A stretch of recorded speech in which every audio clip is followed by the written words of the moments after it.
Good morning, friends. I welcome you all to the online worship of Bangalore South Church this morning. Even as we have gathered to worship God, let's turn our Bibles to Psalm 139, verse 23 and 24. ಬೆಳಗಿನ ಹೊತ್ತಾರೆಯಲ್ಲಿ ದೇವರನ್ನು ಆರಾಧಿಸುವುದಕ್ಕಾಗಿ ನಾವೆಲ್ಲರೂ ಒಟ್ಟಾಗಿ ಸೇರಿಕೊಂಡು ಬಂದಿರುವಾಗ ನಮ್ಮ ಸತ್ಯವೇದಗಳನ್ನು ಕೀರ್ತನೆಗಳು 139ನೇ ಅಧ್ಯಾಯದ 23 ಮತ್ತು 24ನೇ ವಾಕ್ಯಗಳನ್ನು ನಾವು ಒಟ್ಟಾಗಿ ಸೇರಿ ಓದಿಕೊಳ್ಳೋಣ. Psalm 139, 23 and 24. Search me, O God, and know my heart. Test me and know my anxious thoughts. See if there is any offensive way in me, and lead me in the way everlasting. ಕೀರ್ತನೆಗಳು 139ನೇ ಅಧ್ಯಾಯ 23 ಮತ್ತು 24ನೇ ವಾಕ್ಯ. ದೇವರೇ, ನನ್ನನ್ನು ಶೋಧಿಸಿ ನನ್ನ ಹೃದಯವನ್ನು ತಿಳಿದುಕೋ, ನನ್ನನ್ನು ಪರೀಕ್ಷಿಸಿ ನನ್ನ ಚಿಂತಾಲೋಚನೆಯನ್ನು ತಿಳಿದುಕೋ, ನನ್ನಲ್ಲಿ ದುಷ್ಟತನದ ಮಾರ್ಗ ಉಂಟೇನೋ ನೋಡಿ ನಿತ್ಯವಾದ ಮಾರ್ಗದಲ್ಲಿ ನನ್ನನ್ನು ನಡೆಸು.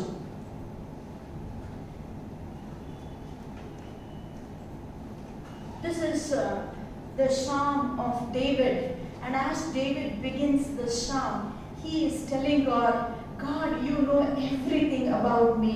ಈ ಕೀರ್ತನೆಯನ್ನು ದಾವೀದನು ರಚಿಸಿದನು. ದಾವೀದನು ಕೀರ್ತನೆಯನ್ನು ಪ್ರಾರಂಭ ಮಾಡುವಾಗ ಆತನು ಹೀಗೆ ಹೇಳುತ್ತಾನೆ, ದೇವರೇ, ನನ್ನ ವಿಷಯವಾಗಿ ನಿನಗೆಲ್ಲ ಗೊತ್ತಿದೆ. ನಾನು ಏಳುವಾಗ, ಮಲಗುವಾಗ, ನಡೆಯುವಾಗ ನೀನು ಎಲ್ಲವನ್ನೂ ನೋಡುವ ಆತನಾಗಿದ್ದಿ, ಎಲ್ಲವನ್ನು ತಿಳಿದಾತನು ನೀನಾಗಿದ್ದಿ ಎಂಬುದಾಗಿ.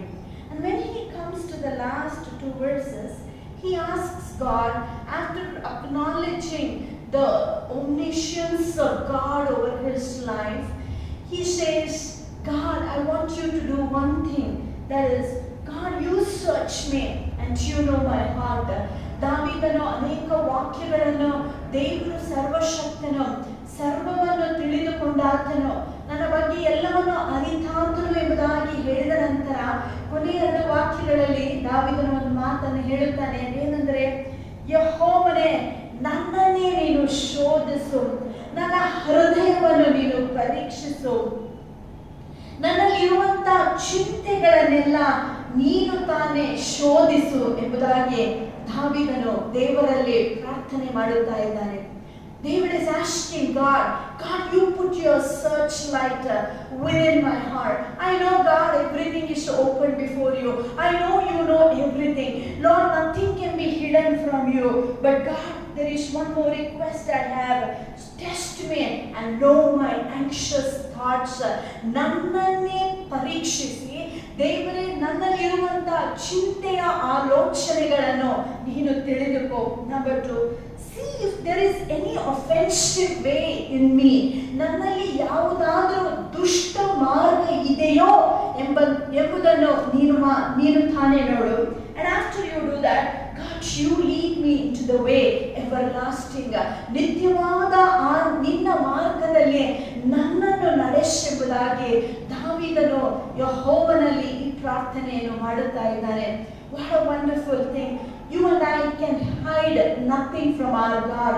ನೀವು ಮತ್ತು ನಾನು ದೇವರಿಂದ ಏನನ್ನೂ ಮರೆಯಾಗಿ ಇಟ್ಟುಕೊಳ್ಳಲು ಸಾಧ್ಯವಿಲ್ಲ.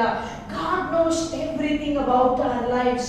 But many times when God puts His searchlight upon us, what happens? Our own wickednesses are exposed to us. ದೇವರು ತನ್ನ ಬೆಳಕನ್ನು, ದೇವರು ನಮ್ಮನ್ನು ಪರೀಕ್ಷಿಸುವಂತ ವೇಳೆಯಲ್ಲಿ, ದೇವರು ನಮ್ಮನ್ನು ಶೋಧಿಸುವಂತ ವೇಳೆಯಲ್ಲಿ ನಮ್ಮಲ್ಲಿರುವಂತಹ ದುಷ್ಟತನವು ಅದು ನಮಗೆ ಕಾಣಿಸುವಂತೆ ಆಗುತ್ತದೆ. And then we can pray, and then we can ask the Lord, God, this is my offensive way. Help me to come out of it, and help me to get back to your way. Help me to get into that everlasting way. ಯಾವಾಗ ದೇವರು ನಮ್ಮ ದುಷ್ಟ ನಡತೆಯನ್ನು ನಮಗೆ ತೋರಿಸುತ್ತಾನೋ ಆ ಸಮಯದಲ್ಲಿ ಆ ದುಷ್ಟ ಮಾರ್ಗವನ್ನು ತ್ಯಜಿಸಿ ನಾವು ಯೆಹೋವನ ಮಾರ್ಗದಲ್ಲಿ ದೇವರೇ ನಮ್ಮನ್ನು ನಡೆಸೆಂಬುದಾಗಿ ನಾವು ನಾವು ಬೇಡಿಕೊಳ್ಳುವಾಗ I will tell you, our life will be such a joyous life. My friends, the Bible says, if you and I say that we do not have sin within us, we are deceiving ourselves. But the Bible says, 1 John 1:9, but if anyone confesses his or her sins, the Lord is just and righteous, and he will cleanse us from all our unrighteousness. 1 ಯೋಹಾನ 1:9 ಹೀಗೆ ಹೇಳುತ್ತದೆ, ಒಂದು ವೇಳೆ ನನ್ನಲ್ಲಿ ಪಾಪವೇ ಇಲ್ಲ ಎಂಬುದಾಗಿ ನಾನು ಹೇಳುವುದಾಗಿದ್ದರೆ ನಾನು ನನ್ನನ್ನೇ ಮೋಸಪಡಿಸಿಕೊಳ್ಳುತ್ತಾ ಇದ್ದೇನೆ. ಆದರೆ ನಾನು ನನ್ನ ಪಾಪಗಳನ್ನು ನಾನು ತಿಳಿದುಕೊಂಡು ಅದನ್ನು ಅರಿಕೆ ಮಾಡಿ ಬಿಟ್ಟು ಬಿಡುವಂತ ಸಮಯದಲ್ಲಿ ಯೆಹೋವನು ನನ್ನನ್ನು ಎಲ್ಲ ಪಾಪಗಳಿಂದ ಶುದ್ಧೀಕರಿಸಿ ನನ್ನನ್ನು ನೀತಿವಂತನಾಗಿ ಮಾಡುತ್ತಾನೆ ಎಂಬುದಾಗಿ. That's what David was praying, and I think every day this should be our prayer as well.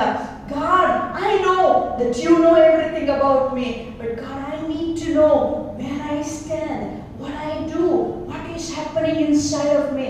That is why, Lord, you put your searchlight within me so that my sin would be visible to me, so that I would be able to confess it and get rid of it, so that I would have a wonderful walk with you and walk in everlasting way. Hallelujah. ದೇವರಿಗೆ ನಮ್ಮ ವಿಷಯವಾಗಿ ಎಲ್ಲವೂ ಗೊತ್ತಿದೆ. ದೇವರಿಂದ ಮುಚ್ಚಿಡುವುದಕ್ಕೆ ನಮಗೆ ಒಂದು ಆಗಲ್ಲ. ಆದರೆ ಈ ಪ್ರಾರ್ಥನೆಯನ್ನು ಪ್ರತಿನಿತ್ಯವೂ ನಾವು ದೇವರಲ್ಲಿ ಬೇಡಿಕೊಳ್ಳಬೇಕು. ಏನು ಪ್ರಾರ್ಥನೆ ಅದಾಗಿದೆ? ದೇವರೇ, ನನ್ನನ್ನೇ ನೀನು ಪರೀಕ್ಷಿಸು, ನನ್ನ ಹೃದಯವನ್ನು ನೀನು ತಿಳಿದುಕೋ ಸ್ವಾಮಿ.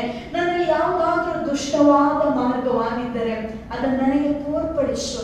ಆ ದುಷ್ಟ ಮಾರ್ಗವನ್ನು ತ್ಯಜಿಸಿ ನಿತ್ಯವಾಗಿರುವಂತ ನಿನ್ನ ಮಾರ್ಗದಲ್ಲಿ ನಡೆಯುವುದಕ್ಕೆ ನನಗೆ ಕೃಪೆ ಮಾಡಿಕೊಡುವುದಾಗಿ ನಾವು ದೇವರಲ್ಲಿ ಹೇಳೋಣ, ಪ್ರಾರ್ಥನೆ ಮಾಡೋಣ. ಆಗ ಖಂಡಿತವಾಗಿಯೂ ನಿತ್ಯ ಸಂತೋಷವು ನಮ್ಮ ಪಾಲಾಗಿರುತ್ತದೆ, ನಿತ್ಯ ಜೀವವು ನಮ್ಮ ಪಾಲಾಗಿರುತ್ತದೆ, ನಿತ್ಯ ಶಾಂತಿ ಸಮಾಧಾನವು ನಮ್ಮ ಪಾಲಾಗಿರುತ್ತದೆ. Let us pray. Father, we just thank you for your precious word this morning. God, we know we can hide nothing from you. You know everything about us. But many times, oh God, we are not able to see our wicked ways. We are not able to understand our hearts. We pray, Lord God, that you would put your searchlight within our hearts and show to us anything that is offensive to you, Lord, so that we would walk in righteousness, so that our lives should be pleasing in your sight, O Lord God. And Lord, we would be partakers of the eternal life that you have for each one of us. Help us to this very end. In Jesus' precious name we pray. Amen.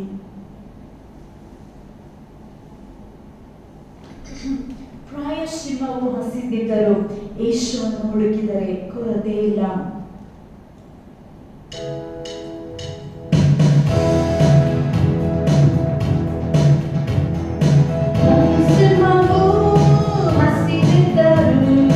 ಯೇಸುವನ್ನು ಹುಡುಕಿದರೆ ಕೊರತೆ ಇಲ್ಲ.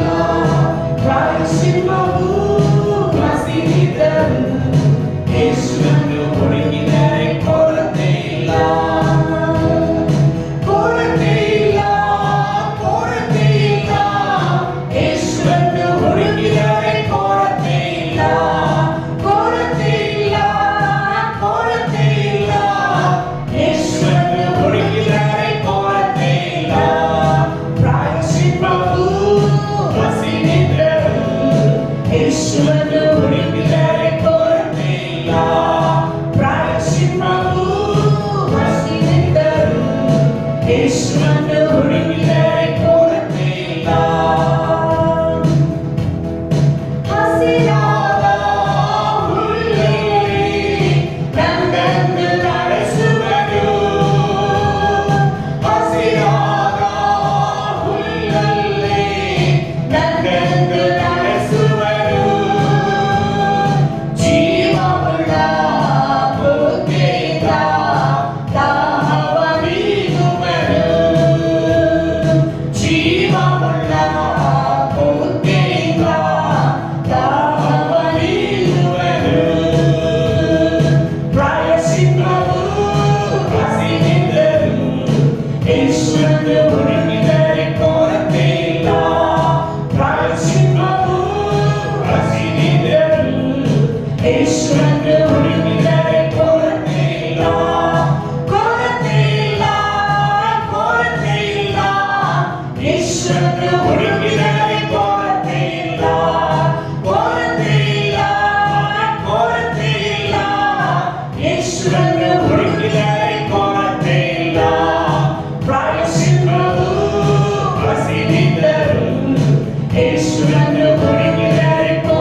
ಯೇಸುವನ್ನು ಹುಡುಕಿದರೆ ಕೊರತೆ ಇಲ್ಲ, ಕೊರತೆ ಇಲ್ಲ, ಕೊರತೆ ಇಲ್ಲ.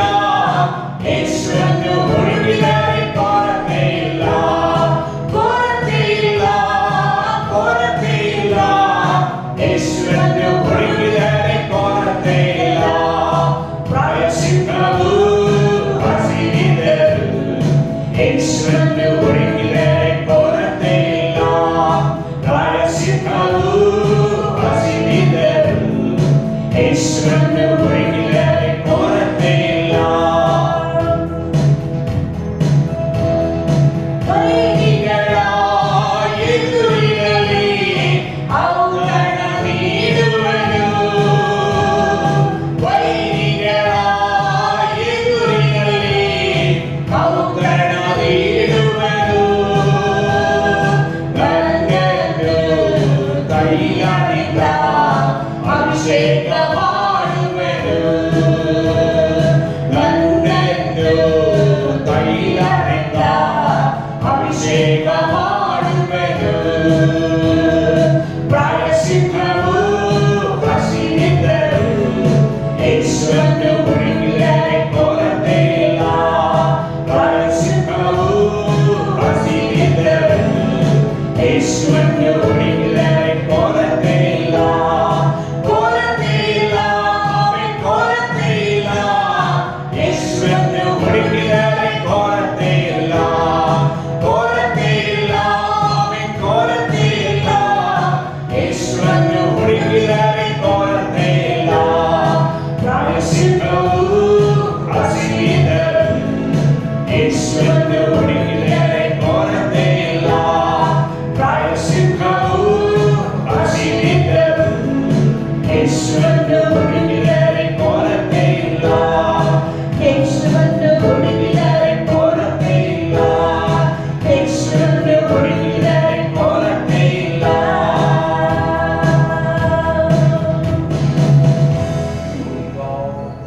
Lord, we just thank you, O Lord, the young lions may lack and suffer hunger, but those who seek the Lord, those who trust in the Lord, shall lack no good thing. You are a good provider. Lord, you are the God who is faithful in all that you have promised. You are the God who will lead your children, Lord, in the green pastures. You will lead them by the quiet waters.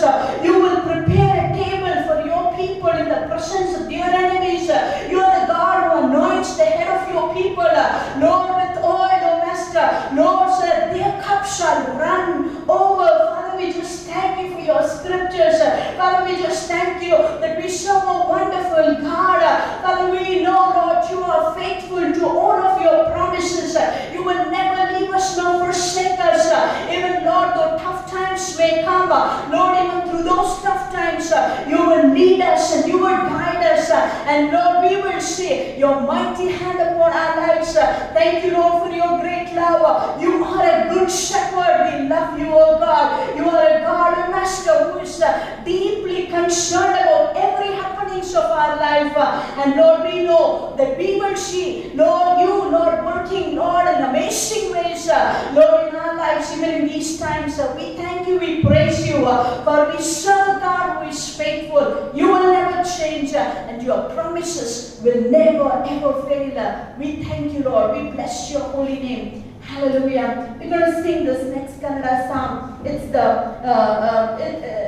the same word that we read this morning, Psalm 139, verses 23 and 24. This is the prayer of David. And as we're going to sing this song, let this be our prayer as well. Let us ask the Lord, search me and try me, O Lord God. See if there is any offensive way in me and lead me into the way everlasting. Join with me as we sing this song, and let this be all of our prayer, so that we will be able to enjoy the guidance of God even as we walk in His light, in His ways.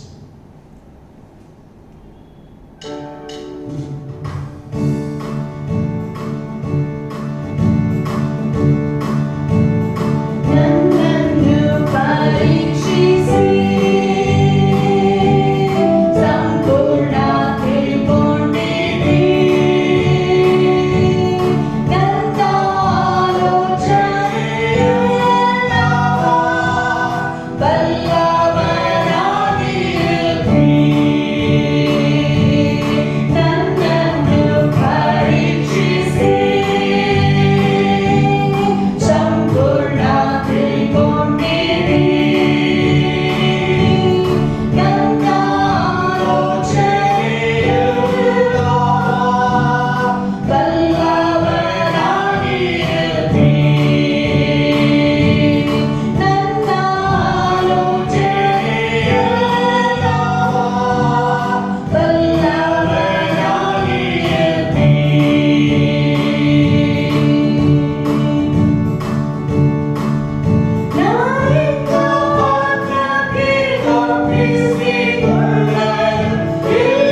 ಕರ್ತನೇ, ನಮ್ಮ ಜೀವಿತದ ಪ್ರತಿಯೊಂದು ಕ್ಷಣವೂ ನಿನ್ನ ಅರಿವಿನಲ್ಲಿ ನಾವು ಬಾಳಿ ಬದುಕುವುದಕ್ಕಾಗಿ ನಮಗೆ ಸಹಾಯ ಮಾಡು. Let our life make your invisible presence visible to the whole world. ಕರ್ತನೇ, ನಮ್ಮ ಜೀವಿತದ ಮುಖಾಂತರ ನಿನ್ನ ಪ್ರಸನ್ನತೆಯನ್ನು ನಾವು ಈ ಲೋಕಕ್ಕೆ ತಿಳಿಯಪಡಿಸುವುದಕ್ಕಾಗಿ ನಮಗೆ ಸಹಾಯ ಮಾಡು. Be with us this morning. ಬೆಳಗಿನ ಹೊತ್ತಾರೆ ನಮ್ಮ ಸಂಗಡ ನೀನು ತಾನೇ ಇರು. In Jesus' name.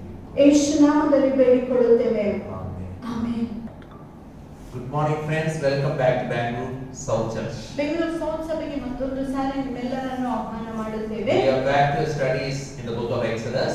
ವಿಮೋಚನ ಕಾಂಡ ಪುಸ್ತಕದಲ್ಲಿ ನಾವು ನಮ್ಮ ಅಧ್ಯಾಯಗಳನ್ನು ಮುಂದುವರಿಸುತ್ತೇವೆ. God proved to Israelites and to the world there is no stuck-up situation in our lives. ದೇವರು ಇಸ್ರಾಯೇಲ್ ಜನರಿಗೆ ಮತ್ತು ಈ ಲೋಕಕ್ಕೆ ಖಚಿತಪಡಿಸಿರುವಂತಹ ಒಂದು ವಿಷಯವೇನೆಂದರೆ ನಮ್ಮ ಜೀವಿತದಲ್ಲಿ ಸಿಕ್ಕಾಕಿಕೊಂಡಿದ್ದೇವೆ ಎಂಬ ಪರಿಸ್ಥಿತಿಗಳು ಬರಲು ಸಾಧ್ಯವಿಲ್ಲ.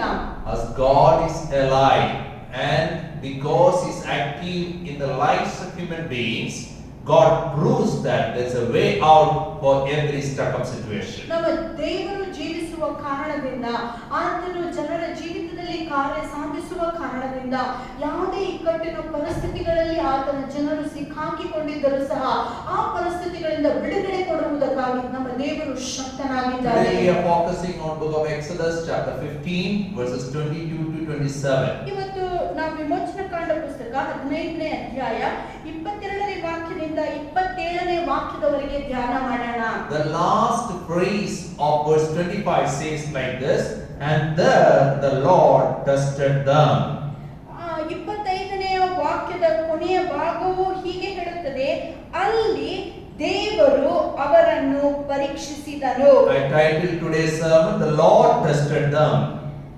ದೇವರು ಅವರನ್ನು ಪರೀಕ್ಷಿಸಿದನು ಎಂಬುದಾಗಿ ಇವತ್ತು ನಾವು ಈ ಸಂದೇಶವನ್ನು ಕೇಳಿಸಿಕೊಳ್ಳುತ್ತೇವೆ. Last week we saw the first worship service of the congregation which came out of Egypt. ನಾವು ನೋಡುತ್ತೇವೆ, ಐಗುಪ್ತ ದೇಶದಿಂದ ಹೊರಗೆ ಬಂದಂತಹ ಜನರು ಮಾಡಿರುವಂತಹ ಆರಾಧನೆ, ಮೊದಲನೇ ಆರಾಧನೆ ಕುರಿತಾಗಿ ನಾವು ಕಲಿತುಕೊಂಡೆವು. The worship was led by two prophets, one male prophet and a female prophet, both the siblings, prophet Moses and prophetess Miriam. Together they led in worship. ನಾವು ನೋಡುತ್ತೇವೆ, ಆ ಆರಾಧನೆಯನ್ನು ಇಬ್ಬರು ಪ್ರವಾದಿಗಳು ನಡೆಸಿದರು.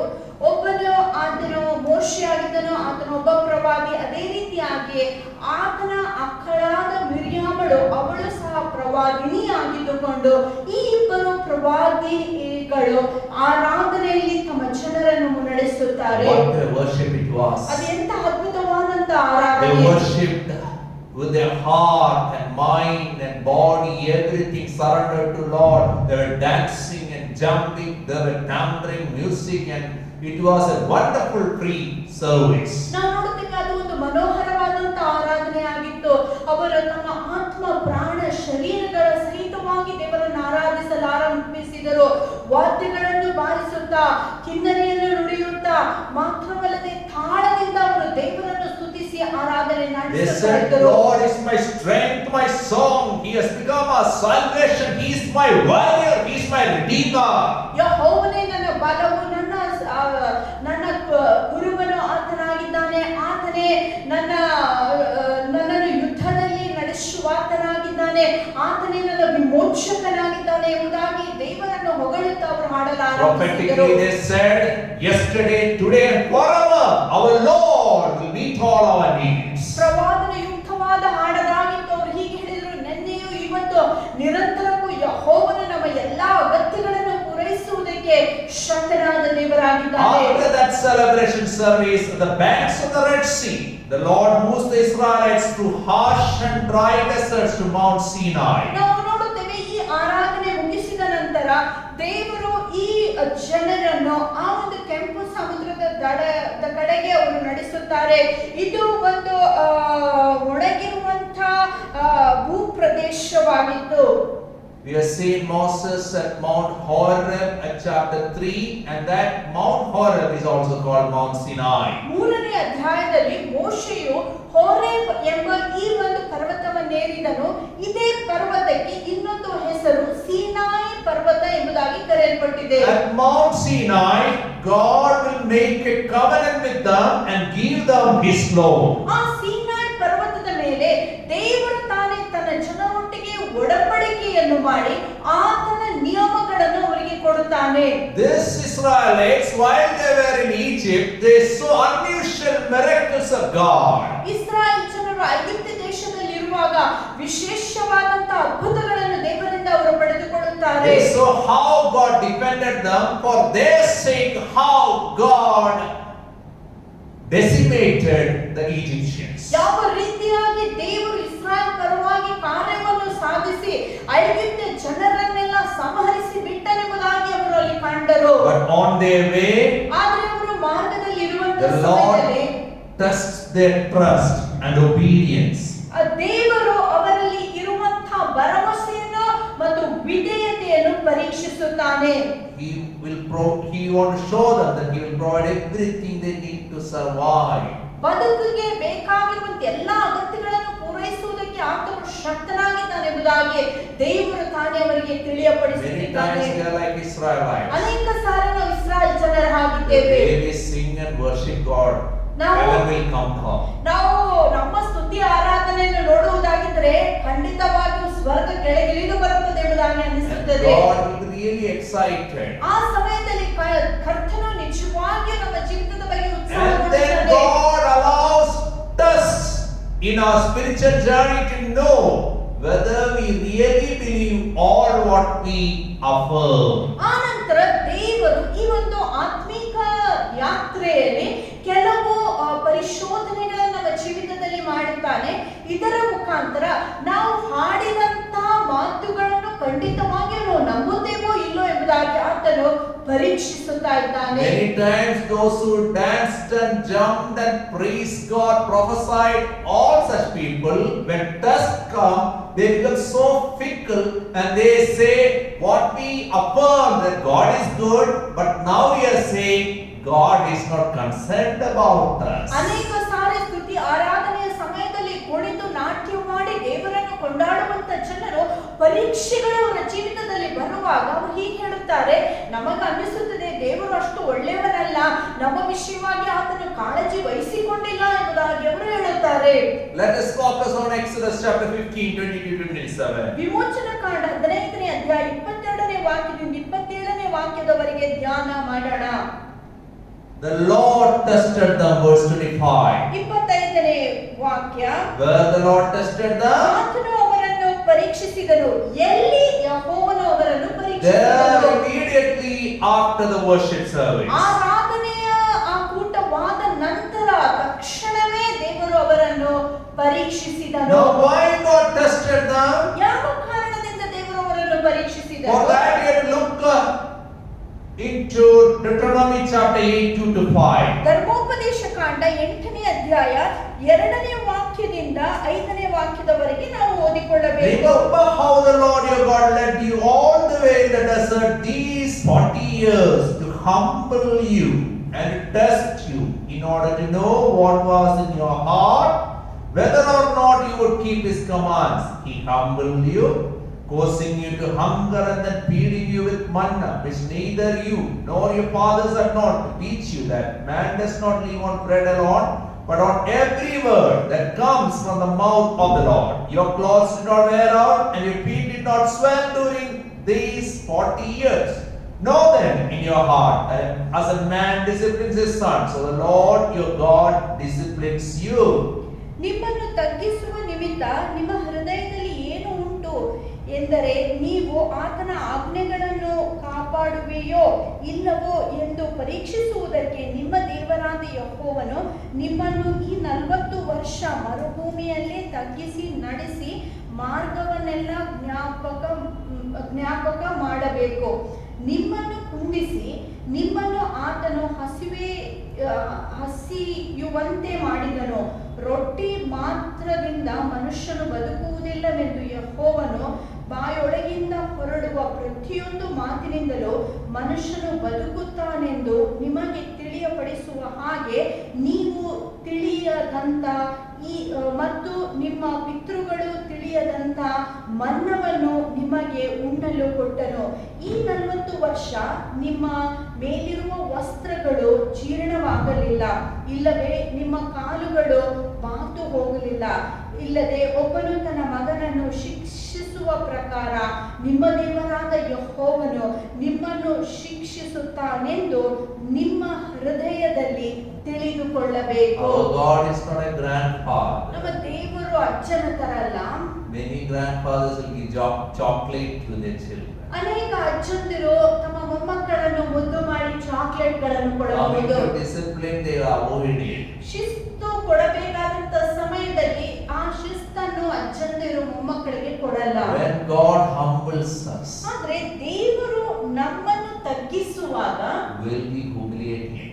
ನಾವು ಆತನನ್ನು ತಳ್ಳಿ ಬಿಡುತ್ತೇವಾ? When God withholds things in our life, ನಮ್ಮ ಜೀವಿತದಲ್ಲಿ ಕೆಲವು ವಿಷಯಗಳನ್ನು ದೇವರು ತಡೆ ಮಾಡುವಾಗ that time God will come to know what really is in our ಆ heart. ಸಮಯದಲ್ಲಿ ನಮ್ಮ ಹೃದಯದಲ್ಲಿ ಏನಿದೆ ಎಂಬುದಾಗಿ ದೇವರು ಪರೀಕ್ಷಿಸುತ್ತಾರೆ. Whether our loyalty is to the needs or our need is God Himself. ನಾವು ಕೇವಲ ಅಗತ್ಯಗಳಿಗೋಸ್ಕರ ಮಾತ್ರ ದೇವರನ್ನು ಆರಾಧಿಸುತ್ತಾ ಇದ್ದೇವೋ ಅಥವಾ ದೇವರೇ ನಮ್ಮ ಅಗತ್ಯವಾಗಿದ್ದಾನೆಂಬುದಾಗಿ ತಿಳಿದುಕೊಂಡು ಆತನನ್ನು That's ಆರಾಧಿಸುತ್ತೇವೆ. why James 1 verse 12. ಆದ್ದರಿಂದ ಯಾಕೋಬನ ಪುಸ್ತಕ 1ನೇ ಅಧ್ಯಾಯದ 12ನೇ ವಾಕ್ಯ ಹೀಗೆ ಹೇಳುತ್ತದೆ. Blessed is a man or woman who perseveres under trial, because when he or she has stood the test, she will receive the crown of life that God has promised to those who love Him. ಕಷ್ಟಗಳನ್ನು ಸಹಿಸಿಕೊಳ್ಳುವನು ಧನ್ಯನು, ಅವನು ಅನುಮೋದಿತನಾದ ಮೇಲೆ ಕರ್ತನು ತನ್ನನ್ನು ಪ್ರೀತಿಸುವವರಿಗೆ ವಾಗ್ದಾನ ಮಾಡಿದ ಜೀವನದ ಕಿರೀಟವನ್ನು ಹೊಂದುವನು. When test comes, ಆ ಪರೀಕ್ಷೆಗಳು ನಮ್ಮ God is ಜೀವಿತದಲ್ಲಿ watching whether you persevere under the trial. ಈ ಒಂದು ಕಷ್ಟಗಳನ್ನು ನಾವು ಸಹಿಸಿಕೊಳ್ಳುತ್ತಾಯೋ ಎಂಬುದಾಗಿ ದೇವರು ಪರೀಕ್ಷಿಸುತ್ತಿದ್ದಾನೆ. More than that, ಆದ್ರೆ ಅದಕ್ಕಿಂತ ಹೆಚ್ಚಾಗಿ God is watching whether your past test, that is not the issue, whether you still love Him. ನೀವು ಪರೀಕ್ಷೆಯಲ್ಲಿ ತೇರ್ಗಡೆ ಹೊಂದಿದ್ದೀರೋ ಎಂಬುದಾಗಿ ದೇವರು ಗಮನಿಸುತ್ತಿಲ್ಲ. ಆದರೆ ಈ ಕಷ್ಟಗಳು ನಿಮ್ಮ ಜೀವಿತದಲ್ಲಿ ಬರುವಾಗಲೂ ಸಹ ದೇವರನ್ನು ನೀವು ಯಥೇಚ್ಛವಾಗಿ ಪ್ರೀತಿಸುತ್ತಾ ಇದ್ದೀರಾ ಎಂಬುದಾಗಿ ದೇವರು Whether ನೋಡುತ್ತಾನೆ. your love is grown or it is gone down. ನಿಮ್ಮ ಆ ದೇವರ ಮೇಲೆ ಇಟ್ಟಿರುವಂತ ಪ್ರೀತಿಯು ಬೆಳೀತಾ ಇದೆಯೋ ಅಥವಾ ಅದು ಕಡಿಮೆ ಆಗುತ್ತಾ ಇದೆಯೋ? That's why Jesus said, ಆದ್ದರಿಂದ ಯೇಸು ಸ್ವಾಮಿ ಹೇಳಿದರು, Matthew 24:12 and 13. ಮತ್ತಾಯನ ಸುವಾರ್ತೆ 24ನೇ ಅಧ್ಯಾಯ 12 ಮತ್ತು 13ನೇ ವಾಕ್ಯ. Because of the increase of wickedness, the love of most will grow cold, but he who stands firm to the end will be saved. ಅನ್ಯಾಯವು ಹೆಚ್ಚಾಗುವುದರಿಂದ ಬಹುಜನರ ಪ್ರೀತಿ ತಣ್ಣಗಾಗುವುದು, ಆದರೆ ಕಡೆವರೆಗೆ ತಾಳುವವನೇ ರಕ್ಷಿಸಲ್ಪಡುವನು. We are in last days. ನಾವು ಕೊನೆಯ ದಿನಗಳಲ್ಲಿದ್ದೇವೆ. The day Jesus went up after the first coming, that day starts the last days. ನಾವು ನೋಡುತ್ತೇವೆ ಯೇಸು ಸ್ವಾಮಿ ಸ್ವರ್ಗಕ್ಕೆ ಮೇಲೇರಿ ಹೋಗಿರುವಂತ ದಿನದಿಂದಲೇ ಕೊನೆಯ ದಿನಗಳ ಪ್ರಾರಂಭವು And when Jesus comes back second time, that's called as the day of the Lord. ಎರಡನೇ ಸಾರಿ ಕ್ರಿಸ್ತನು ಹಿಂತಿರುಗಿ ಬರುವುದಕ್ಕೆ ಯೆಹೋವನ ದಿನ ಎಂಬುದಾಗಿ ನಾವು ಹೇಳುತ್ತೇವೆ. As the day of the Lord comes near, ಯೆಹೋವನ ದಿನವು ಸಮೀಪಿಸುವಾಗ sin will increase. ಅಲ್ಲಿರುವಂತ ಪಾಪವು ಹೆಚ್ಚುತ್ತದೆ. Not outside. ಹೊರಗಡೆ ಅಲ್ಲ, Outside it will be increasing. ಆಗಲೇ ಹೊರಗಡೆ ಪಾಪ But ಹೆಚ್ಚುತ್ತಲೇ ಇದೆ. inside the believing community, sin will increase. ಆದರೆ ವಿಶ್ವಾಸಿಗಳ ಸಮುದಾಯದೊಳಗೆ ಪಾಪವು ಹೆಚ್ಚುತ್ತಲೇ ಹೋಗುತ್ತದೆ. Because of that, ಆ ಕಾರಣದಿಂದ most of the people's love will grow cold. ಅನೇಕರ ಪ್ರೀತಿಯು ತಣ್ಣಗಾಗಿ ಹೋಗುತ್ತದೆ. We should not be in that most list. ನಾವು ಅನೇಕರ ಅಥವಾ ಬಹುಜನರ ಸಂಖ್ಯೆಗೆ ನಾವು ಒಳಪಡಬಾರದು. We should be in the list of people who are fiercely loyal to the Lord. ಕರ್ತನಿಗೆ ನಾವು ಬಹಳಷ್ಟು ಪ್ರಾಮಾಣಿಕತೆ ಉಳ್ಳ ಜನರಾಗಿರಬೇಕು. Those who are fiercely loyal to the Lord till the last, without growing cold in our love for the Lord. ನಾವು ನೋಡುತ್ತೇವೆ ಕೊನೆಯ ತನಕ ಕಡೆಯವರೆಗೆ ಕರ್ತನನ್ನು ಹೆಚ್ಚಾಗಿ ಪ್ರೀತಿಸಿ ನಾವು ಆತನ ಮೇಲೆ ಇಟ್ಟಿರುವಂತಹ ಪ್ರೀತಿಯು ಅದು ತಣ್ಣಗಾಗಿ ಹೋಗಬಾರದು. Exodus 15:22. ವಿಮೋಚನಾ ಕಾಂಡ 15ನೇ ಅಧ್ಯಾಯ 22ನೇ Then ವಾಕ್ಯ. Moses led Israel from the Red Sea and they went into the desert of Shur. ಆಮೇಲೆ ಮೋಶೆ ಇಸ್ರಾಯೇಲರನ್ನು ಕೆಂಪು ಸಮುದ್ರದಿಂದ ನಡೆಸಿದನು. ಅವರು ಶೂರಿನ ಮರುಭೂಮಿಯೊಳಗೆ ಹೋದರು. We will look at this desert of Shur. ಈ ಶೂರ್ ಎಂಬ ಮರುಭೂಮಿಯನ್ನು ನಾವು ನೋಡೋಣ. It's a very unfriendly and dry terrain. ಈ ಒಂದು ಪ್ರದೇಶ, ಈ ಒಂದು ಭೂಪ್ರದೇಶವು ಅದು ಒಣಗಿದಂತ ಭೂಪ್ರದೇಶವಾಗಿತ್ತು. First time you will see Shur, the desert of Shur in Genesis 16. ನಾವು ಮೊದಲನೇ ಸಾರಿ ಈ ಶೂರ್ ಮರುಭೂಮಿಯನ್ನು ಆದಿಕಾಂಡ ಪುಸ್ತಕ 16ನೇ ಅಧ್ಯಾಯದಲ್ಲಿ ಓದಬಹುದು. This is a story of a slave girl. ಈ ಒಂದು ಕಥೆಯು ಅಲ್ಲಿ ಒಬ್ಬ ದಾಸಿಯಾದಂತ ಹುಡುಗಿಯ ಕಥೆ ಇದಾಗಿತ್ತು. Her 75 years old mistress asked her a strange thing. ಅಲ್ಲಿ ಅವಳ ಯಜಮಾನಿಯು ಇವಳಿಂದ ಒಂದು ವಿಶೇಷವಾದಂತ ವಿಚಿತ್ರವಾದಂತ ಬೇಡಿಕೆಯನ್ನು ಇಡುತ್ತಾಳೆ.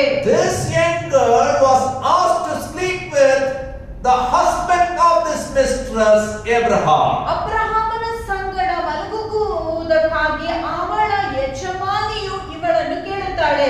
Once the slave girl got conceived, her stomach started growing and also her pride increased. ನಾವು ನೋಡುತ್ತೇವೆ ಇವಳು ಬಸುರಿಯಾಗಿದ್ದಾಳೆಂಬುದಾಗಿ ಈ ಒಂದು ದಾಸಿಗೆ ಗೊತ್ತಾದ ನಂತರ ಅವಳಲ್ಲಿ ಇರುವಂತ ಗರ್ವ ಅಹಂಕಾರವು ಸಹ ಬೆಳೆಯಲು ಆರಂಭಿಸಿತು. As a result, she was kicked out mercilessly from the house. ಆ ಕಾರಣದಿಂದ ಯಾವುದೇ ದಯೆ ತೋರಿಸದೆ ಸಾರಳು ಇವಳನ್ನು ಮನೆಯಿಂದ ಆಚೆ ಹಾಕುತ್ತಾಳೆ. And this girl is running. ಈ ಹುಡುಗಿ ಈಗ ಓಡುತ್ತಿದ್ದಾಳೆ. And where she went? ಅವಳು ಹೋದಂತ ಪ್ರದೇಶ Genesis 16 verse 7 and 8. ಆದಿಕಾಂಡ ಪುಸ್ತಕ 16ನೇ ಅಧ್ಯಾಯ 7 ಮತ್ತು 8ನೇ ವಾಕ್ಯ. Verse 6, then Sarai mistreated Hagar, so she fled from her. The angel of the Lord found Hagar near a spring in the desert. It was a spring that is beside a road to Shur. And he said, Hagar, servant of Sarai, where have you come from and where are you going? I'm running away from my mistress Sarai, she answered. ಆಗ ಸಾರಳು ಹಾಗರಳನ್ನು ಬಾಧಿಸಿದ್ದರಿಂದ ಅವಳು ಸಾರಳಿಂದ ಓಡಿ ಹೋದಳು. ಯೆಹೋವನ ದೂತನು ಮರುಭೂಮಿಯಲ್ಲಿ ಶೂರಿನ ಮಾರ್ಗವಾಗಿರುವ ಒಂದು ನೀರಿನ ಬುಗ್ಗೆಯ ಬಳಿಯಲ್ಲಿ ಅವಳನ್ನು ಕಂಡು, ಸಾರಳ ದಾಸಿ ಹಾಗರಳೆ, ನೀನು ಎಲ್ಲಿಂದ ಬಂದೆ? ನೀನು ಎಲ್ಲಿಗೆ ಹೋಗುತ್ತಿ ಎಂದನು. ಅವಳು, ನನ್ನ ಯಜಮಾನಿ ಸಾರಳನ್ನು ಬಿಟ್ಟು ಓಡಿ ಹೋಗುತ್ತಿದ್ದೇನೆ ಎಂದಳು. She took this tough terrain for her rescue. ಈ ಹಾಗರಳು ತಪ್ಪಿಸಿಕೊಂಡು ಯಜಮಾನಿಯಿಂದ ತಪ್ಪಿಸಿಕೊಂಡು ಓಡಿ ಹೋಗುವುದಕ್ಕಾಗಿ ಈ ಒಂದು ಒಣಗಿರುವಂತ ಭೂಪ್ರದೇಶ ಒಳಗೆ ಅವಳು ಜೀವಿತದಲ್ಲಿ ದಣಿಯೆದ್ದು ಹೋಗಿದ್ದಳು. ಆಗಲೇ ಅವಳು ಬಸುರಿಯಾಗಿದ್ದಾಳೆ. ಮುಂಬರುವಂತ ಭವಿಷ್ಯ ಏನಂತ ಗೊತ್ತಿಲ್ಲ. As she was worthless and hopeless and worthless, that moment God opened her eyes to see a spring. ಆ ಸಮಯದಲ್ಲಿ ಅವಳು ತುಂಬಾ ನಿರಾಶೆಯಿಂದ ತುಂಬಲ್ಪಟ್ಟು ಅವಳು ಜಿಗುಪ್ಸೆಯಲ್ಲಿರುವಂತ ಸಮಯದಲ್ಲಿ ದೇವರು ಅವಳ ಕಣ್ಣನ್ನು ತೆರೆಯ ಮಾಡುತ್ತಾನೆ.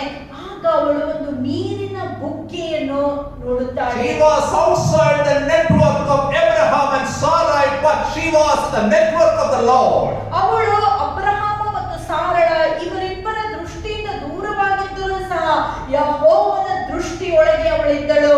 God saw her and God ministered to her. ದೇವರು ತಾನೇ ಅವಳನ್ನು ಗಮನಿಸಿ ಅವಳ ಅಗತ್ಯಕ್ಕನುಸಾರವಾಗಿ ಅವಳನ್ನು ಮುಟ್ಟುತ್ತಾನೆ. God answered her questions. ದೇವರು ಅವಳ ಪ್ರಶ್ನೆಗೆ ಸದುತ್ತರವನ್ನು God ಕೊಡುತ್ತಾನೆ. replaced her anxiety with faith. ದೇವರು ಅವಳಲ್ಲಿರುವಂತ ಎಲ್ಲಾ ಚಿಂತ ಭಾರಗಳನ್ನು ತೆಗೆದು ನಂಬಿಕೆಯನ್ನು ಕೊಡುತ್ತಾನೆ. And God satisfied her with that living streams in the desert. ಆ ಒಂದು ಜೀವವುಳ್ಳ ಬುಗ್ಗೆಯಿಂದ ಆ ಒಂದು ಮರುಭೂಮಿಯಲ್ಲಿ ಅವಳನ್ನು ತೃಪ್ತಿಪಡಿಸುತ್ತಾನೆ. Verse 14. 14ನೇ ವಾಕ್ಯ. Verse 13, last part she says, she gave this name to the Lord who spoke to her, you are the God who sees me. For she said, I have now seen the one who sees me. That's why the well was called Beer Lahai Roi. It is still there between Kadesh and Bered. ನೀನು ನನ್ನನ್ನು ನೋಡುವ ದೇವರು ಎಂದು ಹೆಸರಿಟ್ಟಳು, ಏಕೆಂದರೆ ನನ್ನನ್ನು ನೋಡುವಾತನು ಇಲ್ಲಿಯೇ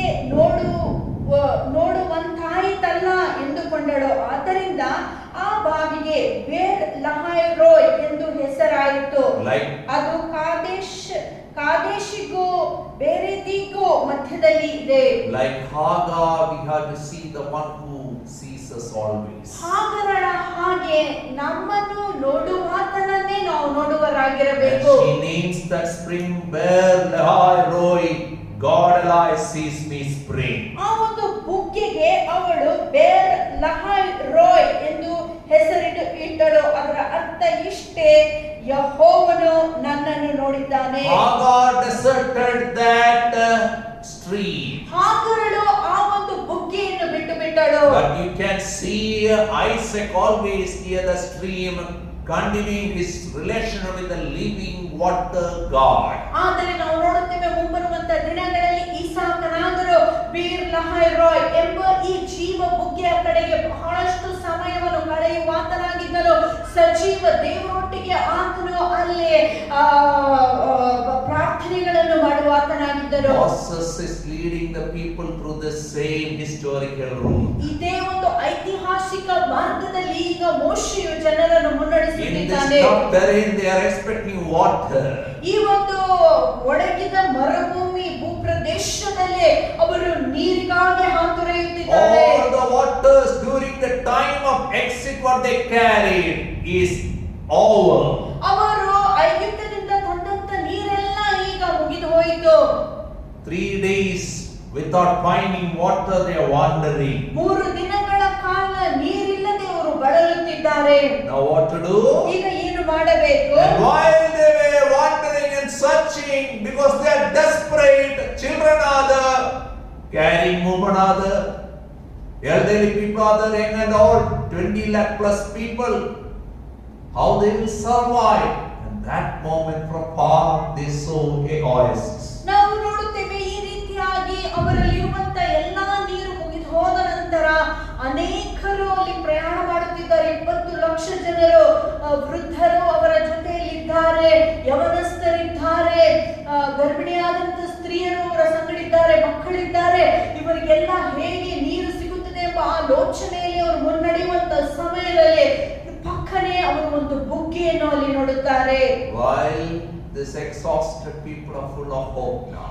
ಈಗ ಈ ದಣಿದಂತ ಗುಂಪಿನ ಜನರಿಗೆ ಒಂದು ನಿರೀಕ್ಷೆಯು ಬಂದಂತಾಯಿತು. Hope is arise. ಈಗ ಅವರಲ್ಲಿರುವಂತ ನಿರೀಕ್ಷೆಯು ಕೇಳುತ್ತಾ ಇದೆ. Verse 23. 23ನೇ ವಾಕ್ಯ. When they came to Mara, they could not drink its water because it was bitter. That is why the place is called Mara. ಅವರು ಮಾರ ಎಂಬಲ್ಲಿ ಬಂದ ಮೇಲೆ ಅಲ್ಲಿಯ ನೀರು ಕುಡಿಯಲಾರದೆ ಇದ್ದರು, ಅದು ಕಹಿಯಾಗಿತ್ತು.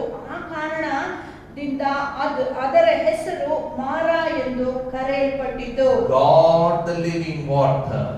ಜೀವ ನದಿಯಾದಂಥ ದೇವರು, God the rock of ages. ನಿತ್ಯ ದೇವರು, who brought them out of Egypt is leading them to Mara now. ಈಗ ಐಗುಪ್ತ ದೇಶದಿಂದ ಹೊರಗೆ ತಂದ ನಂತರ ದೇವರು ಮಾರ ಎಂಬ ಪ್ರದೇಶದ ಕಡೆ ಇವರನ್ನು He is ನಡೆಸುತ್ತಿದ್ದಾನೆ. having a test now. ಈಗ ಒಂದು ಪರೀಕ್ಷೆಯನ್ನು ಅಲ್ಲಿ He ಕೊಟ್ಟಿದ್ದಾನೆ. wants to know whether they believed all what they sang. ಅವರು ಹಾಡಿರುವಂತ ಎಲ್ಲಾ ಮಾತುಗಳನ್ನು ಅರ್ಥಬದ್ಧವಾಗಿ ಹಾಡಿದರೋ ಎಂಬುದಾಗಿ ದೇವರು What ಪರೀಕ್ಷಿಸುತ್ತಾನೆ. a joy they had singing the song of Moses and Miriam. ಮೋಶೆ ಮಿರ್ಯಾಮರ ಹಾಡು ಸಂತೋಷದಿಂದ ಅವರು ಹಾಡಾಯಿತು. After Egypt, what a rejoicing they had. ಐಗುಪ್ತ ದೇಶವನ್ನು ಬಿಟ್ಟು ಬಂದಾಗ ಎಷ್ಟೊಂದು ಸಂಭ್ರಮ ಸಂತೋಷ ಅವರಲ್ಲಿತ್ತು. God who can provide anything from nothing, that same God, that God want to know how much they love Him. ಬರಿದಾದ ಸ್ಥಳಗಳಲ್ಲಿ ಎಲ್ಲವನ್ನು ಒದಗಿಸಿಕೊಡುವಂತ ದೇವರೆಂಬುದಾಗಿ ಇವರು ಹಾಡಿ ಹರಿಸಿದರು.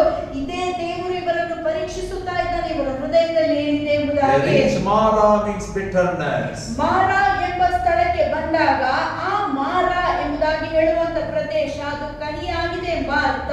In this place, water is too bitter to drink. ಈ ಒಂದು ಸ್ಥಳದಲ್ಲಿ ಕುಡಿಯುವುದಕ್ಕೆ ನೀರು ಕಹಿಯಾಗಿದೆ. Bitter experiences made them too bitter and not better. ಅವರು ಕಹಿ ಅನುಭವಗಳಲ್ಲಿ ಹಾದು ಹೋದ ಕಾರಣದಿಂದ ಅವರು ಉತ್ತಮವಾಗದೆ ಇನ್ನೂ ಕಹಿತನದಲ್ಲೇ ಮುಂದೆ ಹೋಗುತ್ತಿದ್ದರು. This family moved out from ಈ Bethlehem. ಒಂದು ಕುಟುಂಬವು ಬೆತ್ಲೆಹೇಮ್ ಆ ಒಂದು ಸ್ಥಳವನ್ನು ಬಿಟ್ಟು ಹೋಯಿತು. Because of famine, they went into Midian. ಅವರು ಈ ಒಂದು ಬರಗಾಲ ಬಂದಿತ್ತೆಂಬುದಾಗಿ ಮಿದ್ಯಾನ್ ಪ್ರದೇಶಕ್ಕೆ ಹೋಗುತ್ತಾರೆ. That family of Naomi, ಅದು ನವೋಮಿಯ they ಕುಟುಂಬವಾಗಿತ್ತು. lost everything. ಇದ್ದದ್ದನ್ನೆಲ್ಲ 10 ಕಳೆದುಕೊಂಡಿದ್ದಾರೆ. years time. 10 ವರ್ಷಗಳ Naomi ಕಾಲ lost her husband. ನವೋಮಿ ಗಂಡನನ್ನು ಕಳೆದುಕೊಳ್ಳುತ್ತಾಳೆ. She lost both her sons. 2 ಮಕ್ಕಳನ್ನು ಸಹ 10 ಕಳೆದುಕೊಳ್ಳುತ್ತಾಳೆ. years time, both her sons never had children. 10 ವರ್ಷಗಳ ಕಾಲ ಅವಳ ಮಕ್ಕಳಿಗೆ ಮಕ್ಕಳಾಗಲಿಲ್ಲ. They lost everything. ಇದ್ದದ್ದನ್ನೆಲ್ಲ ಅವರು ಕಳೆದುಕೊಂಡರು. And once he comes back, ಅವರು ಹಿಂತಿರುಗಿ ಬೆತ್ಲೆಹೇಮಿಗೆ Naomi ಬರುವಾಗ tells people, please call me Mara. ಆಗ ನವೋಮಿ ಜನರಿಗೆ ಹೇಳುತ್ತಾಳೆ, ನನ್ನನ್ನು ಮಾರ ಅಂತ ನೀವು ಕರೆಯಿರಿ. I went out full. ನಾನು ಸಂಪೂರ್ಣವಾಗಿ ಹೊರಟೋದೆ. God reduced me to nothing. ಆದ್ರೆ ಈಗ ಬರಿದಾಗಿ ದೇವರು ನನ್ನನ್ನು ಬರಿದು ಮಾಡಿದ್ದಾನೆ. There are so many Naomis in life.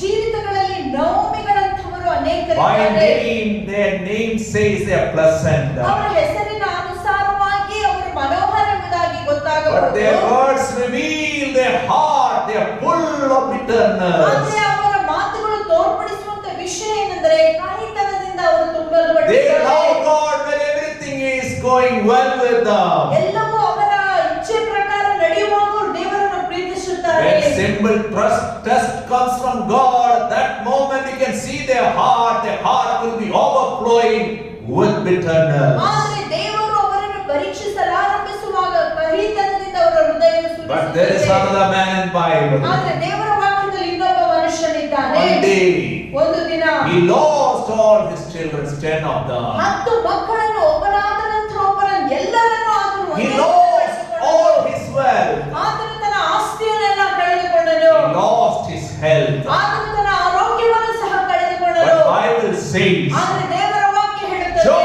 fell to the ground in worship. ಯೋಬನು ನೆಲಕ್ಕೆ ಬಿದ್ದು ದೇವರನ್ನು ಆರಾಧಿಸಿದನು. Blessed be the name of the Lord. ಯೆಹೋವನ ನಾಮಕ್ಕೆ ಆರಾಧನೆ Naked I ಉಂಟಾಗಲಿ. came, naked I'll go. ಬೆತ್ತಲೆಯಾಗಿ ಬಂದೆನು, ಬೆತ್ತಲೆಯಾಗಿ ಹೊರಟು ಹೋಗುತ್ತೇನೆ. We don't have any expectation from God. ದೇವರಿಂದ ಆತನಿಗೆ ಯಾವ ಅಪೇಕ್ಷೆಗಳಿಲ್ಲ. Because he knows his God is redeemerly solving. ಯಾಕಂದ್ರೆ ಆತನಿಗೆ ಒಂದು ವಿಷಯ ಗೊತ್ತು ಉಂಟು, ಆತನ ವಿಮೋಚಕನು ಯಾವಾಗಲೂ ಆತನ His ಪಕ್ಷದಲ್ಲಿದ್ದಾನೆ. heart is always filled with joy and thanks to the Lord. ಆತನ ಹೃದಯವು ದೇವರಿಗೋಸ್ಕರ ಕೃತಜ್ಞತೆಯಿಂದ ತುಂಬಲ್ಪಟ್ಟಂತ ಹೃದಯ. Many people come to God with expectations. ಅನೇಕರು ದೇವರ ಬಳಿಗೆ ಬರುವುದು ಅಪೇಕ್ಷೆಗಳಿಂದ.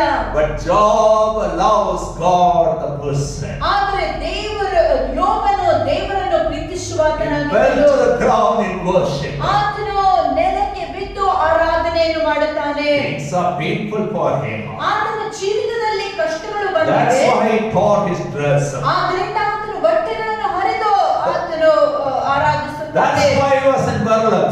ಆದ್ದರಿಂದಲೇ ಆತನು ಬೂದಿಯನ್ನು ಹಾಕಿಕೊಂಡು ಆರಾಧನೆ Never ಮಾಡುತ್ತಾನೆ. stop worshiping the ಆದರೆ Lord. ದೇವರ ಆರಾಧನೆಯನ್ನು ಆತನು What about you, my brother? ನನ್ನ ಸಹೋದರನಿಂದ ವಿಷಯ What about you, my sister? ನನ್ನ ಸಹೋದರಿಯ ನಿನ್ನ ವಿಷಯ Are you going to the tough terrain of Mara?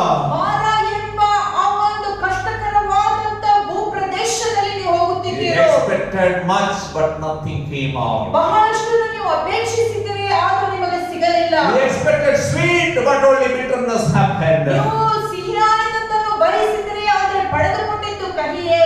Still, your heart is full of worship. ಆದರೂ ಸಹ ನೀವು ದೇವರನ್ನು I ಆರಾಧಿಸುತ್ತೀರಿ. know you jumped and danced during the victory times. ನನಗೆ ಗೊತ್ತಿದೆ ನೀವು ಆ ಜಯೋತ್ಸವದ ಸಮಯದಲ್ಲಿ ಕುಣಿದಾಡಿ ನಾಟ್ಯವಾಡಿ ದೇವರನ್ನು ಆರಾಧನೆ But at the ಮಾಡಿದ್ದೀರಿ. valley of Mara, ಆದರೆ ಮಾರ ಎಂಬ ತಗ್ಗಿಗೆ how is ಬಂದಾಗ your worship? ನಿಮ್ಮ ಆರಾಧನೆ ಹೇಗಿದೆ? Are you still grumbling or praising God? ನೀವು ಗುಣಗುಟ್ಟುತ್ತಾ ಇದ್ದೀರೋ ಅಥವಾ ದೇವರನ್ನು ಆರಾಧನೆ Verse ಮಾಡುತ್ತಿದ್ದೀರಿ? 24. 24ನೇ So the ವಾಕ್ಯ. people grumbled against Moses, saying, What are we to drink? ಆದ್ದರಿಂದ ಜನರು ನಾವು ಏನು ಕುಡಿಯೋಣ ಎಂದು ಹೇಳಿ ಮೋಶೆಯ ವಿರೋಧವಾಗಿ ಗುಣಗುಟ್ಟಿದರು.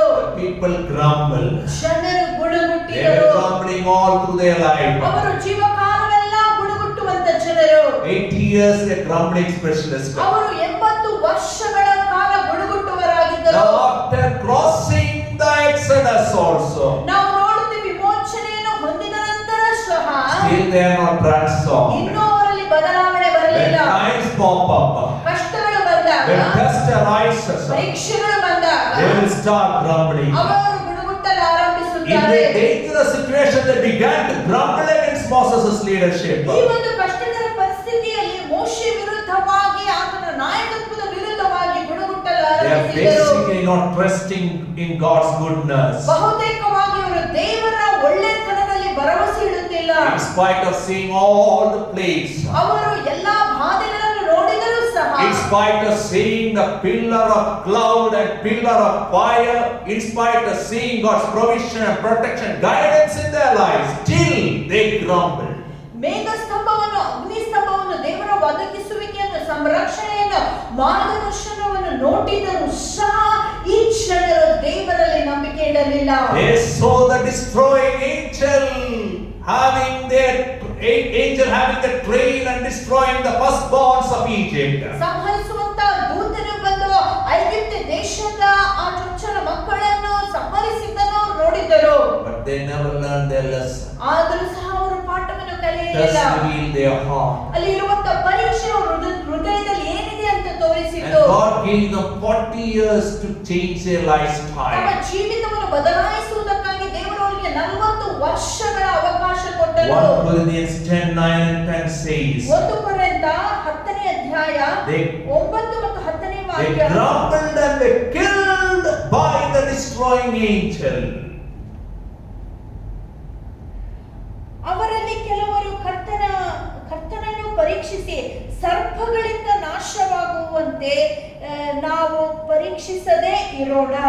They grumbled and they killed by the destroying angel. ಅವರಲ್ಲಿ ಕೆಲವರು ಗುಣಗುಟ್ಟಿ ಸಂಹಾರಕನ ಕೈಯಿಂದ ಸಂಹರಿಸಲ್ಪಡುವಂತೆ ನೀವು ಗುಣಗುಟ್ಟಬೇಡಿರಿ. They remember destroying angel destroyed all the firstborn sons of Egypt. ಸಂಹರಿಸುವಂತ ದೂತನು ಬಂದು ಐಗುಪ್ತ ದೇಶದಲ್ಲಿ ಐಗುಪ್ತ ಜನರ ಚೊಚ್ಚಲ ಮಕ್ಕಳನ್ನು ಸಂಹರಿಸಿದ್ದು ಇವರಿಗೆ ಗೊತ್ತಿತ್ತು. God, the most compassionate one, He gave them 40 years to change their ways. They never listened, and destroying angel appeared now to destroy God's people who continued in sin. 40 ವರ್ಷಗಳ ಕಾಲ ದೇವರು ಅವರಿಗೆ ಅವಕಾಶ ಕೊಟ್ಟರೂ ಸಹ ಅವರ ಜೀವಿತವು ಬದಲಾಗದೇ ಇರುವ ಕಾರಣದಿಂದ ದೇವರು ತನ್ನ ಜನರನ್ನೇ ಸಂಹರಿಸುವುದಕ್ಕಾಗಿ ಸಂಹರಿಸುವಂತ ದೂತನನ್ನು ಇವರ ಮಧ್ಯದಲ್ಲಿ ಕಳಿಸುತ್ತಾನೆ. Verse 25 says, 25ನೇ ವಾಕ್ಯ ಹೀಗೆ ಹೇಳುತ್ತದೆ, first attempt, first test, God made the water sweet for them. ನಾವು ನೋಡುತ್ತೇವೆ ಈ ಮೊದಲನೆಯ ಪರೀಕ್ಷೆಯ ನಂತರ ದೇವರು ಈ ನೀರನ್ನು ಸಿಹಿಯಾಗುವಂತೆ ಮಾಡುತ್ತಾನೆ. Then Moses cried out to the Lord. ಆನಂತರ ಮೋಶೆಯು ಯೆಹೋವನಿಗೆ ಮೊರೆಯಿಟ್ಟನು. His heart grieved, people are grumbling. ಜನರು ಗುಣಗುಟ್ಟುವುದನ್ನು ನೋಡಿ ಆತನಿಗೆ His ಬೇಸರವಾಯಿತು. heart grieved, people are not trusting God. ದೇವರಲ್ಲಿ ಜನರು ದೇವರಲ್ಲಿ ಭರವಸೆ ಇಟ್ಟಿಲ್ಲ ಅಂತ ಆತನಿಗೆ In ಬೇಸರವಾಯಿತು. spite of seeing that many miracles and provision and protection, God, they still are not willing to trust God. ಇಷ್ಟೆಲ್ಲ ದೇವರ ಅದ್ಭುತಗಳನ್ನು ಅವರು ಕಣ್ಣಾರೆ ಕಂಡಿದ್ದರೂ ಸಹ ಕಷ್ಟಗಳು ಬರುವಾಗ ದೇವರಲ್ಲಿ ಭರವಸೆ ಇಡುವುದಕ್ಕೆ ಇವರಿಗೆ ಆಗುತ್ತಿಲ್ಲ. And the Lord showed him a piece of wood. ಆನಂತರ ಯೆಹೋವನು ಅವನಿಗೆ ಒಂದು ಗಿಡವನ್ನು ತೋರಿಸಿದನು. He threw it into the water. ಅವನು ಅದನ್ನು ನೀರಿನಲ್ಲಿ ಹಾಕಿದಾಗ The bitter water became sweet. ನೀರು ಸಿಹಿಯಾಗಿ ಬಿಟ್ಟಿತು. They got more than enough water now. ಬೇಕಾದಷ್ಟು ನೀರು ಈಗ ಅವರಿಗೆ What a gracious God. ಎಂತ ಕರುಣೆ ಕೃಪೆಯುಳ್ಳಂತ Though ದೇವರು. they failed in the test, ಪರೀಕ್ಷೆಯಲ್ಲಿ ಅವರು ಸೋತೋದರೂ ಸಹ God still provided for them. ದೇವರು ಅವರಿಗೆ ಒದಗಿಸಿದನು. God proved His care for them. ದೇವರು ತನ್ನ ಕಾಳಜಿಯನ್ನು ಅವರಿಗೆ And ಖಚಿತಪಡಿಸಿದನು. God gave them chance after chance, 40 years time. 40 ವರ್ಷಗಳ ಕಾಲ ಅವಕಾಶದ ನಂತರ ಅವಕಾಶಗಳನ್ನು ದೇವರು ಅವರಿಗೆ ಕೊಟ್ಟನು. When you turn to 2 Kings chapter 2, 19 to 22, similar situation when water was not drinkable, Elisha threw the salt into the water. 2 ಅರಸುಗಳು 2ನೇ ಅಧ್ಯಾಯ 19ನೇ ವಾಕ್ಯದಿಂದ 22ನೇ ವಾಕ್ಯದಲ್ಲಿ ಇಂಥ ಪರಿಸ್ಥಿತಿ ಎಲೀಷನ ಜೀವಿತದಲ್ಲಿಯೂ ಬರುತ್ತದೆ. ಆ ಒಂದು ನೀರನ್ನು ಕುಡಿಯದೇ ಆಗುವಂತ ಸಮಯದಲ್ಲಿ ಎಲೀಷನು ಉಪ್ಪನ್ನು ಆ ನೀರಲ್ಲಿ ಬೆರೆಸುವಂತ ಸಮಯದಲ್ಲಿ ಆ ನೀರು ಕುಡಿಯುವುದಕ್ಕೆ God ಯೋಗ್ಯವಾಯಿತು. is showing one thing to this people. ದೇವರು ಈ ಜನರಿಗೆ ಒಂದು ವಿಷಯವನ್ನು Look at my ತೋರಿಸುತ್ತಿದ್ದಾನೆ. servant Moses. ಮೋಶೆ, ನನ್ನ ಸೇವಕನಾದ ಮೋಶೆಯನ್ನು ನೋಡಿ. See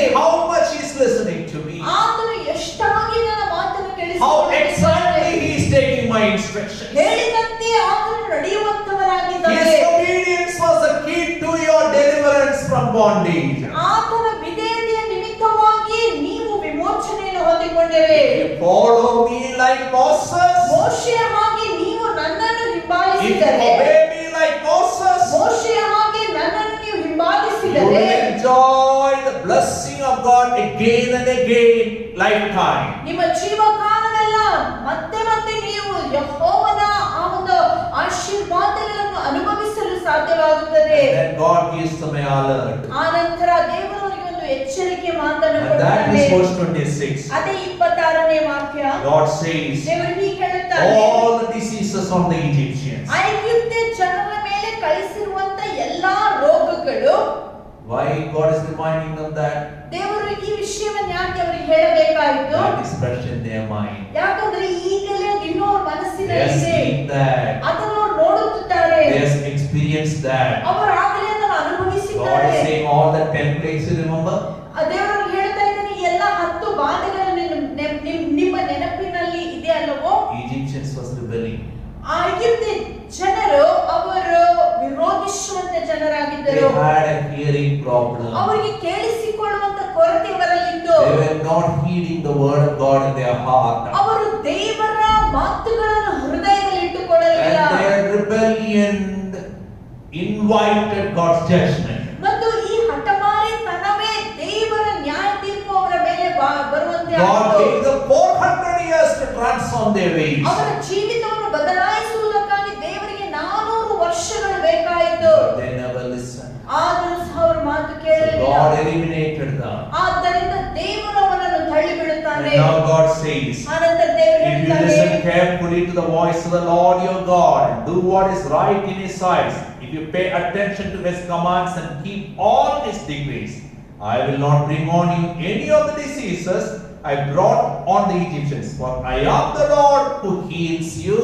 ನೀನು ನಿನ್ನ ದೇವರಾದ ಯೆಹೋವನ ಮಾತಿಗೆ ಶ್ರದ್ಧೆಯಿಂದ ಕಿವಿಗೊಟ್ಟು ಆತನ ದೃಷ್ಟಿಯಲ್ಲಿ ಸರಿಯಾದದ್ದನ್ನು ಮಾಡಿ ಆತನ ಆಜ್ಞೆಗಳಿಗೆ ಕಿವಿಗೊಟ್ಟು ಆತನ ನಿಯಮಗಳನ್ನು ಕೈಗೊಂಡರೆ ಐಗುಪ್ತ್ಯರ ಮೇಲೆ ಬರಮಾಡಿದ ಯಾವ ವ್ಯಾಧಿಯನ್ನು ನಿನ್ನ ಮೇಲೆ ಬರಮಾಡುವುದಿಲ್ಲ. ನಿನ್ನನ್ನು ಸ್ವಸ್ಥ ಮಾಡುವ ಯೆಹೋವನು ನಾನೇ ಆಗಿದ್ದೇನೆ First thing God ಎಂದನು. said, listen obediently. ಮೊದಲು ದೇವರು ಹೇಳಿರುವಂತ ಮಾತೇನೆಂದ್ರೆ ವಿಧೇಯತೆಯಿಂದ ಕೇಳಿಸಿಕೊಳ್ಳಿರಿ. Listen ಶ್ರದ್ಧೆ, all what God said. ಶ್ರದ್ಧೆಯಿಂದ ದೇವರು ಹೇಳಿರುವಂತ ಮಾತನ್ನು And ಕೇಳಿಸಿಕೊಳ್ಳಿ follow up the instructions. ಮತ್ತು ಆತನ ಮಾತಿಗೆ ನೀವು ವಿಧೇಯರಾಗಿರಿ. How God will know you listen? ಹೇಗೆ ನೀವು ಶ್ರದ್ಧೆಯಿಂದ ಕೇಳಿಸಿಕೊಂಡಿರಿ ಅಂತ The way ದೇವರಿಗೆ you ಗೊತ್ತಾಗುತ್ತದೆ. practice. ನೀವು ಹೇಗೆ ಅನುಸರಿಸುತ್ತೀರೋ Your ಅದರ songs ಮೇಲೆ. is wonderful. ನಿಮ್ಮ ಹಾಡುಗಳು ಮನೋಹರ, But God looks at your life. ಆದ್ರೆ ದೇವರು ನಿಮ್ಮ ಜೀವಿತವನ್ನು ನೋಡುವಾಗ God is not angry with your celebration service. ದೇವರು ನಿಮ್ಮ ಆರಾಧನೆಯಿಂದ ಆತನು ಬೇಸರಗೊಂಡಿಲ್ಲ. God is not upset with your knowledge of scriptures. ದೇವರು ನಿಮ್ಮ ವಾಕ್ಯದ ಜ್ಞಾನದಿಂದ ಬೇಸರಗೊಂಡಿಲ್ಲ. God is watching whether you will obey Him. ದೇವರು ಗಮನಿಸುವಂತ ವಿಷಯವೇನೆಂದರೆ ನೀವು ಆತನಿಗೆ ವಿಧೇಯರಾಗಿದ್ದೀರೋ. God showed His proof of His love. ಮತ್ತು ದೇವರು ಆತನ ಪ್ರೀತಿಯನ್ನು ಅವರಿಗೆ By ತೋರ್ಪಡಿಸುತ್ತಾನೆ. healing the bitterness, He showed that I am a healer.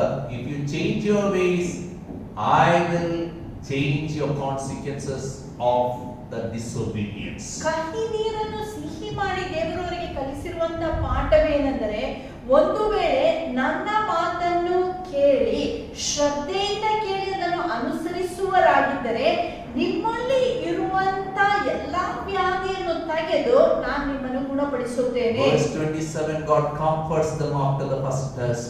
ನಾವು ನೋಡುತ್ತೀವಿ 27ನೇ ವಾಕ್ಯದಲ್ಲಿ ಮೊದಲನೆಯ ಪರೀಕ್ಷೆಯ ನಂತರ ದೇವರು ಅವರನ್ನು ಸಂತೈಸುತ್ತಾರೆ. God changed the bitter waters into sweet waters. Not only that, God opened their eyes to see 12 springs, 12 oases and 17 palm trees. ದೇವರು ಕೇವಲ ಕಹಿ ನೀರನ್ನು ಸಿಹಿಯಾಗಿ ಕುಡಿಯುವುದನ್ನು ಮಾಡುವುದು ಮಾತ್ರವಲ್ಲದೆ ದೇವರು ಅವರ ಕಣ್ಗಳನ್ನು ತೆರೆಯುವಾಗ ಅವರು 12 ನೀರಿನ ಬುಗ್ಗೆಗಳನ್ನು ಮತ್ತು 70 ಖರ್ಜೂರದ ಮರಗಳನ್ನು ಅವರು ನೋಡುತ್ತಾರೆ. They come near the water.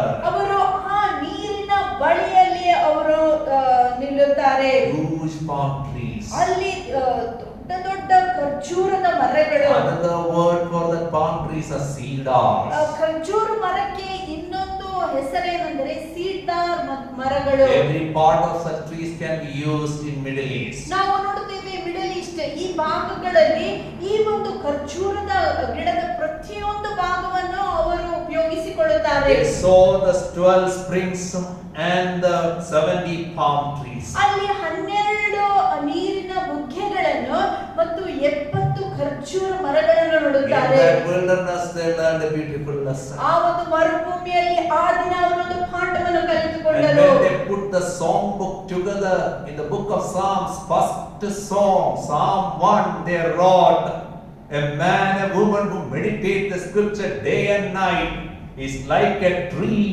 planted by the streams. ಈ ಹಾಡುಗಳನ್ನೆಲ್ಲ ಅವರು ಸಂಗ್ರಹಿಸಿಕೊಳ್ಳುತ್ತಿರುವಾಗ ಕೀರ್ತನೆಗಳು ಎಂಬ ಸಂಗೀತ ಪುಸ್ತಕದ ಮೊದಲನೇ ಹಾಡು ಹೀಗಾಗಿದ್ದು, ಯಾವನು ಯೆಹೋವನಲ್ಲಿ ಆನಂದಿಸುತ್ತಾನೋ ಆತನು ಹಸಿರಾದ ಮರದ ಹಾಗೆ, ಆ ಒಂದು ನೀರಿನ ಬಳಿಯಲ್ಲಿರುವಂತಹ ಮರದ ಹಾಗೆ ಆತನಿರುತ್ತಾನೆ. Psalm 92 verse 12 is said, righteous is like palm tree of Lebanon, evergreen, fruitful even in old age. ಕೀರ್ತನೆಗಳ 92ನೇ ಅಧ್ಯಾಯದ 12ನೇ ವಾಕ್ಯದಲ್ಲಿ ಹೀಗೆ ಬರೆಯುತ್ತಾರೆ, ನೀತಿವಂತರಾದರೂ ಖರ್ಜೂರದ ಮರದ ಹಾಗೆ ಅವರು ಬಹು ಫಲವನ್ನು ಕೊಡುವರಾಗಿರುತ್ತಾರೆ, ಮುಪ್ಪಿನ ಪ್ರಾಯದಲ್ಲಿಯೂ ಸಹ ಫಲಭರಿತರಾಗಿರುತ್ತಾರೆ. Exodus 15 verse 17, they remembered the words of Moses, you bring them in and plant them on the mountain of your inheritance. ವಿಮೋಚನ ಕಾಂಡ 15ನೇ ಅಧ್ಯಾಯದ 17ನೇ ವಾಕ್ಯವನ್ನು ಅವರು ಮರುಜ್ಞಾಪಿಸಿಕೊಂಡರು. ಅದೇನೆಂದರೆ, ಯೆಹೋವನ ಆಲಯದಲ್ಲಿ ವೃಕ್ಷಗಳನ್ನಾಗಿ ನೀನು ಇವರನ್ನು ನೆಡುತ್ತಿ. In our life's journey, ನಮ್ಮ ಜೀವಿತದ ಯಾತ್ರೆಯಲ್ಲಿ we should be a tree planted by the streams. ನಾವು ನೀರಿನ ಬಳಿಯಲ್ಲಿ, ನೀರಿನ ತಳದಲ್ಲಿ ನೆಡಲ್ಪಟ್ಟಂತ We ವೃಕ್ಷಗಳಾಗಿರಬೇಕು. should grow and become a palm tree of Lebanon, which will be fruitful even in old age.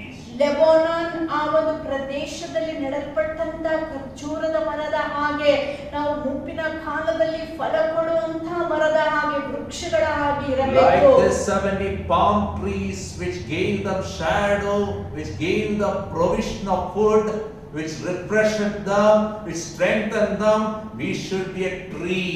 Then only we will be planted into the sanctuary of God forever and ever.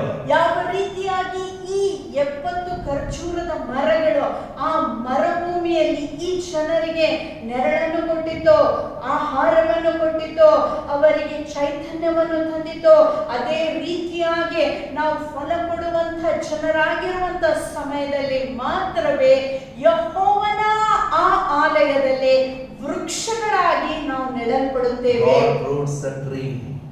ದೇವರು ಕೆಲವೊಂದು ಸಾರಿ ಮರದ ಕೊಂಬೆಗಳನ್ನು ಕತ್ತರಿಸುತ್ತಾನೆ. He prunes so that we will be fruitful. ಮರದ ಕೊಂಬೆಗಳನ್ನು ಕತ್ತರಿಸುವ ಕಾರಣವೇನೆಂದ್ರೆ ಇನ್ನೂ ಹೆಚ್ಚು ಫಲವನ್ನು ಮರ ಕೊಡಬೇಕಂತ. May God help each one of us ದೇವರು ತಾನೇ ನಮ್ಮೆಲ್ಲರಿಗೆ ಸಹಾಯ ಮಾಡಲಿ. to be fruitful trees. ನಾವು ಫಲ ಕೊಡುವಂತ ವೃಕ್ಷಗಳಾಗಬೇಕು. Through the pruning, ಈ ಒಂದು ಕತ್ತರಿಸುವುದರ ಮುಖಾಂತರ through being fruitful, ನಾವು ಇನ್ನೂ ಹೆಚ್ಚಿನ ಫಲ let ಕೊಡುವರಾಗಿರಬೇಕು. us magnify our Lord's name. ಫಲಭರಿತರಾಗಿ ನಾವು ಯೆಹೋವನ ನಾಮವನ್ನು ಘನಪಡಿಸೋಣ. God bless all of you. ದೇವರು ತಾನೇ ನಿಮ್ಮೆಲ್ಲರನ್ನು ಆಶೀರ್ವಾದ ಮಾಡಲಿ. As we listen today, our God is a God who removes every bitterness and replaces it with sweetness. Let us ask the Lord this morning, oh God, may you melt away every bitterness in my life by the power of your love. ನಾವು ಆಗಲೇ ಕೇಳಿಕೊಂಡಿರುವ ಹಾಗೆ ಸಂದೇಶದ ಮುಖಾಂತರ ದೇವರು ಕಹಿಯಾದ ನೀರನ್ನು ಸಿಹಿಯಾಗಿ ಮಾಡುವುದಕ್ಕೆ ಶಕ್ತರಾಗಿದ್ದಾನೆ. ನಮ್ಮ ಜೀವಿತದ ಅನುಭವಗಳಲ್ಲಿ ನಾವು ಮುಂದೆ ಹೋಗುತ್ತಿರುವಾಗ ನಮ್ಮ ಜೀವಿತದಲ್ಲಿ ಯಾವುದೇ ಕಹಿತನವಿದ್ದರೂ ಸಹ ದೇವರೇ ನಿನ್ನ ಪ್ರೀತಿಯಿಂದ ಈ ಕಹಿತನವನ್ನು ತೆಗೆದುಹಾಕೆಂಬುದಾಗಿ ಈ ಹಾಡನ್ನು ಪ್ರಾರ್ಥನೆಯಾಗಿ ನಾವು ದೇವರಲ್ಲಿ ಹಾಡಿಕೊಳ್ಳೋಣ.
ಕ್ರಿಸ್ತನ ಅಮೂಲ್ಯವಾದಂತಹ ಕೃಪೆಯು, the lavish love of God the Father, ತಂದೆಯಾದ ದೇವರ ಅಳತೆ ಇಲ್ಲದಂತಹ ಪ್ರೀತಿಯು, the comforting presence of the blessed Holy Spirit ಪರಿಶುದ್ಧಾತ್ಮನ ಸಂತೈಸುವಿಕೆಯ ಪ್ರಸನ್ನತೆಯು be with each one of us, ನಮ್ಮೆಲ್ಲರ ಸಂಗಡ ಇರಲಿ. so that all our bitterness will be melted in the presence of Lord and will be fruitful for our Lord forever and ever.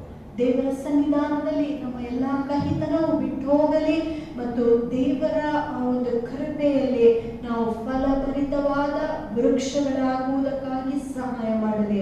God bless all. ದೇವರು ತಾನೇ ನಿಮ್ಮೆಲ್ಲರನ್ನು ಆಶೀರ್ವಾದ ಮಾಡಲಿ.